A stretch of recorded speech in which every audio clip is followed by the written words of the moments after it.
मैं आज आपके साथ शेयर करता हूँ कैनेडियन इमिग्रेशन की एक स्टोरीज। दो दोस्तों की स्टोरीज मैं आपके साथ शेयर करता हूँ। अच्छा, ये दो दोस्त, दो इंजीनियर्स, ओके, दो ग्रेजुएट होते हैं। नाम है भाई इकबाल एंड मोहसिन। इकबाल जो है ना, राइट आफ्टर द ग्रेजुएशन, वो 4 साल का जो इंजीनियरिंग उसने डिग्री की, उसके बाद उसने क्या किया कि भाई उसने कनाडा के लिए अप्लाई करना शुरू कर दिया। तो विद इन अ ईयर उसका कनाडा जो है ना वो हो जाता है। सही। अच्छा, अब मोहसिन जो है ना, राइट, ओके, उसने कनाडा के लिए अप्लाई नहीं किया, राइट, क्योंकि वेयर इकबाल वाज लाइक उसको हड़ी में था, जल्दी में था कि यार मैं कनाडा पहुंच जाऊं, राइट। वर्सेस मोहसिन जो था ना, उसका बेसिकली फोकस ये था कि he wanted to settle down, क्योंकि 4 साल उसने अभी पढ़ा था। उसने बोला मैं मुझे पढ़ना नहीं है, मैं चाह रहा हूँ कि थोड़ा सा मैं देखूं कि जॉब मार्केट कैसी है, मैं थोड़ा सा, तो he went little bit one step at a time. अच्छा, अब इंटरेस्टिंगली 4 साल के बाद, राइट, ओके, 4 साढ़े 4 साल के बाद मोहसिन ने भी अप्लाई किया और वो भी कनाडा आ गया। Okay, तो Iqbal and Mohsin, both of these guys who graduated together engineering college से, right, engineering university से, one of the best universities, right, in terms of engineering की education के लिहाज से, तो दोनों बड़े बेहतरीन क्वालिफाइड, राइट।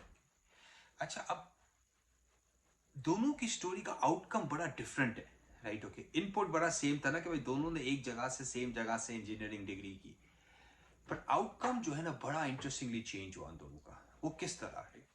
अच्छा, तो इकबाल जो ही उसने वो ग्रेजुएट किया, अंडर ग्रेजुएट करके वो बेसिकली पहुंच गया, लेकिन वो कनाडा। अच्छा, आज जब वो इंटरेस्टिंगली जब वो कनाडा पहुंचा तो उसको पता चला कि भाई इसकी जो इंजीनियरिंग डिग्री है वो एग्जैक्टली क्वालिफाई नहीं कर, मतलब कि वो 100% ट्रांसफर नहीं हो रही थी, ओके। तो उसको और भी कुछ कोर्सेज और कुछ चीज़ें करनी पड़ती, इंग्लिश के कुछ लेकिन courses and everything like combine, मतलब कि उसको उस 4 साल को कॉम करने के लिए उसको थोड़ी सी और भी पढ़ाई करनी पड़ रही थी। अब मसला ये था कि घर के हालात तो कुछ बहुत बेहतरीन नहीं थे, राइट। तो सोचा नहीं था पहले, बस बस किसी तरह हम कनाडा पहुंच जाए, बस पहुंच जाओ कनाडा, बाकी वहां पे बाद में देख लेंगे कनाडा पहुंच के। तो उसने क्या किया, उसने भाई छोड़ के लाइक यूनिवर्सिटी और उधर नहीं गया, और जल्दी जल्दी में पैसे अच्छे थे तो क्या करना शुरू किया, राइट, टैक्सी चलाना शुरू कर दी, क्योंकि पैसे अच्छे थे। तो बोला यार मैं ना टैक्सी चलाना शुरू कर देता हूँ। 5-6 हज़ार डॉलर बनाना शुरू कर दिए, राइट। पैसे भाई 3 महीने के बाद इकबाल भाई, लाइक जो तो like he is minting money भाई, डॉलर्स में का बात हो रही है। ये यंग स्टूडेंट है, राइट। घर वाले खुश वहाँ पे पाकिस्तान के अंदर, राइट, सब खुश भाई, वो भी खुश, राइट, ओके। होने वाली उनकी बेगम भी खुश बड़ी भाई कि ये तो बड़ा ही बड़ी अच्छी बात है, लाइक ये तो। अच्छा, अब कोई ये नहीं सोच रहा है कि इंजीनियर बंदा है वो, और वो चला टैक्सी रहा है, okay, एक एजुकेटेड, राइट। अच्छा, इंटरेस्टिंगली जो है ना, लाइक इंटरेस्टिंगली मोहसिन ने क्या किया, राइट। मोहसिन ने उन 4 सालों में ही बेसिकली उसने एक बड़ी इंटरेस्टिंग उसने रिसर्च की। उसने बोला क्या होगा भाई मुझे इवेंचुअली बाहर जाना है, तो उसने क्या किया कि एक यूनिवर्सिटी से मास्टर्स प्रोग्राम किया जिसकी डुअल डिग्री थी। उसको आधी डिग्री बेसिकली पाकिस्तान में मिली और आधी डिग्री इसको जो है ना फॉरेन कंट्री यूके की मिली। तो उसको एक तरह से ऑलमोस्ट कैनेडियन इक्विवेलेंट मास्टर्स भी मिल गया उसको। तो जब मोहसिन यहाँ पे आता है, राइट, तो चूंकि उसकी डिग्री और उसकी क्वालिफिकेशन ज्यादा अलाइन करती है सिस्टम के साथ, तो उसको राइट अवे मिल जाती है इंजीनियरिंग जॉब। अब ये 4 साल की बात करें। अच्छा, मीन वाइल इकबाल भाई जो है वो टैक्सी चला रहे हैं, उन्होंने अभी बेसिकली जो है ना टैक्सी लाइक अच्छे 80-90 हज़ार बनाते हैं। शादी हो गई, बच्चा भी हो गया, राइट, ओके। मोहसिन भाई भी अपनी फैमिली के साथ, उनकी शादी पाकिस्तान में हुई, बच्चा पाकिस्तान में, वो पहुंच गए कनाडा। अब Mohsin basically, right, like because he वो थोड़ा सा उसने स्ट्रेटेजिक था उसका, एक मतलब कि उसने सोचा हुआ था, राइट, कि उसको जाना कहाँ है, राइट। वो बोलते हैं ना कि भाई the ones like who don't plan they have high chances of Fehling. तो मोहसिन वाज कॉन्ट्ररी, वो इंजीनियरिंग माइंड बंदा था, उसने प्लान प्रॉपरली किया, रिवर्स इंजीनियर करके। और आज वो बंदा कनाडा की one of the leading engineering firms के अंदर वाइस प्रेसिडेंट है।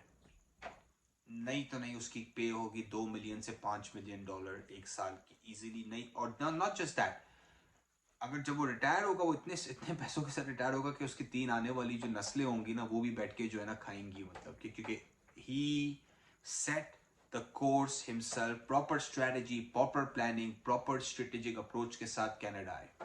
लोगों का मसला क्या, लोग इकबाल भाई की तरह करते हैं, भाई हम पहुंच जाए, जल्दी आ जाओ, भाई जल्दी आ जाओ, पहुंच जाए। एक पार्ट होता है पहुंचना यहाँ पे, दूसरा पार्ट होता है भाई सेटल होना successfully, to become this successful person in this society. In fact मैं बहुत सारे ऐसे लोगों को जानता हूं जो बैक होम से तो आए, वहां पे वो इकोनॉमिकली बहुत सक्सेसफुल थे, यहाँ पे आके वो इकोनॉमिकली सक्सेसफुल नहीं हुए, they end up doing odd jobs, odd काम करते थे। क्यों करते थे भाई? अच्छा, एजुकेशन है जिस तरह इकबाल भाई की तरह इंजीनियरिंग की और काम कुछ और कर रहे हैं। वो क्यों कर रहे हैं? क्योंकि सोचते नहीं थे, अप्लाई करने जल्दी जल्दी में अप्लाई तो कर लिया। वो बोलते थे कि लाइक छलांग तो मार दी पोल में, ये नहीं अंदाजा क्या कि जो डेप्थ कितनी है पोल की, राइट? तो bottom line is what, right? Okay, in stories से क्या सीखा जा सकता है? इस कैनेडियन इमिग्रेशन स्टोरी से आप क्या सीख सकते हैं? पहली बात तो ये कि जल्दी क्यों कर रहे हैं, क्या कोई चीज भागी जा रही है? कल आप नहीं पहुंचेंगे, 6 महीने के बाद पहुंच जाएंगे, but it's way better to first understand कि भाई आपका सेटलमेंट प्लान क्या है, राइट? क्योंकि मैं बहुत सारे लोग इस बारे में बात नहीं करते सेटलमेंट की। In fact settlement is one of the biggest problems in Canada. आप जाके यूट्यूब करें, गूगल करें, कितने लोग कनाडा छोड़ के भी जाते हैं। क्यों जाते हैं भाई छोड़ के? इसलिए छोड़ के जाते हैं कि भाई सेटिंग नहीं बन रही। अच्छा, सोच के भी नहीं आते, आ जाते हैं यहाँ पे, राइट? ओके, बोलते हैं कि भाई हम पहुंच तो गए हैं, अब पहुंच तो गए आप, राइट? ओके, अब सेटिंग नहीं बन रही, सेटिंग नहीं बन रही, मजा नहीं आ रहा, मजा नहीं आ रहा, तो भाई वापसी, फिर वापसी का सोचना शुरू कर देते हैं, राइट? ओके, क्यों? क्योंकि प्लान करके नहीं आते। या कुछ वो होते हैं जो कॉम्प्रोमाइज कर लेते हैं, मजा नहीं आ रहा, चल मैं टैक्सी चला लेता हूँ, चल मैं हूं तो इंजीनियर पर मैं ये कर लेता हूँ, तो मैं डॉक्टर पर चौंके मैंने रिसर्च नहीं की, मैं पहुंच गया, अब मैं जो है ना कोई ना दुकान खोल लेता हूँ। तो these professional people end up compromising because they don't really plan ahead before coming to Canada. तो ये बड़ा एक इंपॉर्टेंट लेसन है उन लोगों के लिए जो बस जल्दी के चक्कर में सेटलमेंट साइड को पूरा इग्नोर करते थे। कनाडा आने के लिए दो एक साइड होती है, एक है आपकी इमिग्रेशन साइड जिसको हम बोलते हैं लीगल साइड, राइट? भाई आना लीगली कनाडा आना किसी भी प्रोग्राम के अंदर किसी तरीके से भी। सेकेंड है सेटलमेंट की साइड, भाई कहाँ पे रहोगे, जॉब कहाँ पर है, खर्चा पानी क्या है, गाड़ी कहाँ से, बिजनेस अगर बाय कर रहे हो तो वो कैसा है, रेंट पे लोगे अगर तो क्या होगा। ये सारी चीजें एक सोसाइटी के अंदर जब आप आते हो। अच्छा, मैं और एक और भी चीज मैं आपको बताता हूँ, काउंटलेस स्टोरीज है। कोई 2 साल में सेटल हो जाता है, जॉब मिल जाती है, घर लेते हैं, सब हो जाता है। कोई 10-10, 15-15 साल तक स्ट्रगल कर रहा होता है। मैं जब कनाडा आया था, जब रेंटल में पहली बार जब मैंने रेंट किया, मेरे जो बराबर वाले लोग थे वो 12 साल से उधर रह ही रहे थे, और बेचारे बहुत अच्छे लोग थे, पर उन्हें कोई गाइड करने वाला ही नहीं था। तो ये एक मेजर मेजर सिस्टम के अंदर चैलेंज है कि भाई इमिग्रेशन तो सही है भाई, पर how will you be successful when you get here? और सही, और जर्नली लोग बोलते हैं गूगल करना, आप गूगल कर सकते हैं, तो गूगल क्या करता है कि आपके आपके पर्सनलाइज लाइक आपको एडवाइस तो नहीं दे रहा ना। तो उससे चैलेंज क्या होता है कि एज ए सेट किसी को 10 साल लग रहे हैं, किसी को 2 साल लग रहे हैं, एंड समटाइम्स अगर लोगों को सही एडवाइस मिल जाती है कि कहाँ पे रहें, कहाँ पे किस किस्म का काम करें, किस तरह अप्लाई करें, कैनेडियन रेज्यूमे किस तरह बनती है, कवर लेटर किस तरह बनता है, जॉब किस तरह मिलती है, किस तरह फास्ट ड्राइवर्स लाइसेंस ले सकते हैं, बहुत सारी चीजें होती है सेटल डाउन करने के लिए, राइट? तो घर लेना है, कहाँ पे लेना है घर, कहाँ पे इन्वेस्टमेंट अपॉर्चुनिटीज अच्छी, इंश्योरेंस लेना है तो भाई किस किस्म का इंश्योरेंस ले। तो all of this advice, right, everything combined, right, these are important things, right, because they will determine कि आप जब यहाँ पे आते हैं तो how much successful you are. That's a very very important lesson, right? So, what is the outcome of Iqbal's story versus Mohsin's story? Be strategic in your approach when you come to Canada.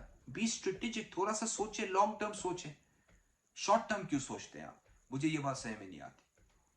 तो मेरी advice ये है उन लोगों के लिए कि जो बेसिकली सोच रहे हैं कनाडा आने के लिए, पहली बात तो हम उन्हें हेल्प कर सकते हैं, राइट? डीएम कीजिए, रीच आउट कीजिए, कमेंट कीजिए मुझे, और अगर आपको फ्री कंसल्टेशन चाहिए तो we generally do free consultation, ताकि हम आपको बता सकें कि भाई आप आ सकते हैं, नहीं आ सकते, कौन से प्रोग्राम के अंदर आप क्वालिफाई भी कर सकते हैं, और अगर ओके क्वालिफाई अगर कर सकते हैं तो हम अगर आपको हेल्प कर सकते हैं तो उसकी कॉस्ट क्या होगी।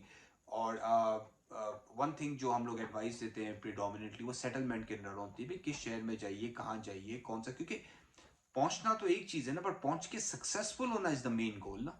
पहुंच जाना तो is not the just the only goal, right?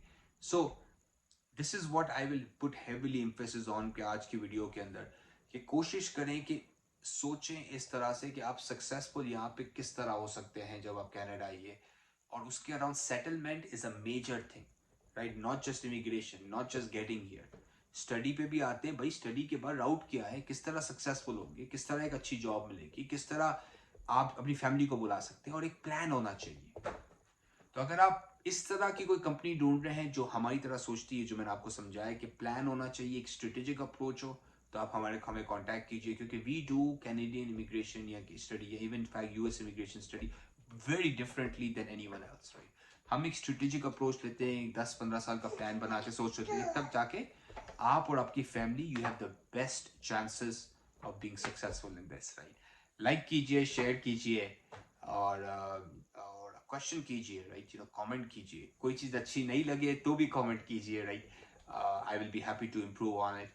और उनके साथ शेयर कीजिए जिनके साथ ये एडवाइस रेलिवेंट है, क्योंकि बहुत से लोगों को जल्दी बहुत है, ये तो मैंने देखा है.